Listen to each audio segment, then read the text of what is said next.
It has been a crazy year. That push towards your teacher assessment grades is now all over. You've done all you can, your teachers have done all they can. The pens have been lifted and the ink has dried. So what now? Do you relax, take a long vacation, take that lovely break over the summer? Do you push up on your TikTok game? What's your next step? Some of you may have regrets and disappointments about this entire year. Regrets perhaps about how much work you did during this lockdown. Regrets perhaps about your preparation and your assessments that you've done. Perhaps you felt that you could have done better. Maybe you were disappointed about how these last few years of such an important stage in your life has turned out. Well, what's done is done. There is no point thinking about the what ifs and if only. Part of the learning process in life is to learn from our experiences so that they develop us as we approach the next stage of our life. So what plans should you make between now and September? Well, the majority of Year 11s missed out on something very, very important. That's right, they missed out on work experience. Usually schools will do work experience maybe at the end of Year 10 or early Year 11 or whenever.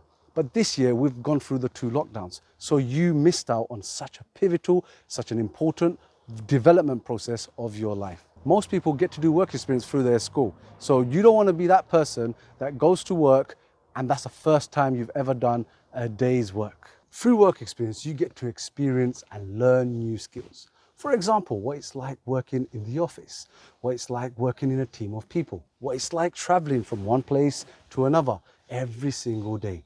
It might even change the way or what kind of career that you decided to do. There are endless benefits to be discovered from work experience. So make this your #1 priority this summer.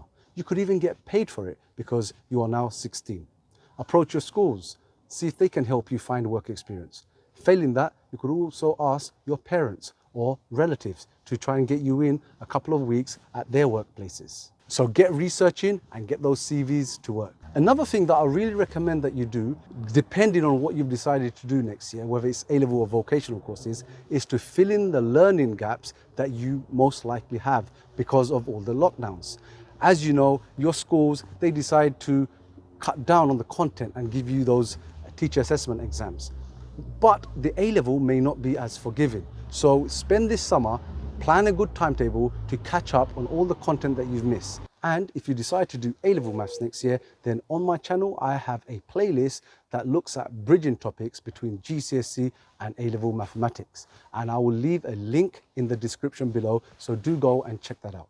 Plan a timetable for yourself between now and September to catch up on all that content. Finally, if you can meet these 2 targets and you still fancy another challenge, then I've got something else for you. The world, as we know, is changing. It is fast-paced and moving towards the technology and the internet that we have available to us. So you may want to read up and research and learn about things such as coding and programming, things such as cryptocurrency, trading, stocks and shares. There are plenty of tutorials available online on YouTube, so you could also plan a timetable where you start learning about those things because they are the future and you are the future. I hope you enjoyed this video and I thank you for watching. Have a great summer.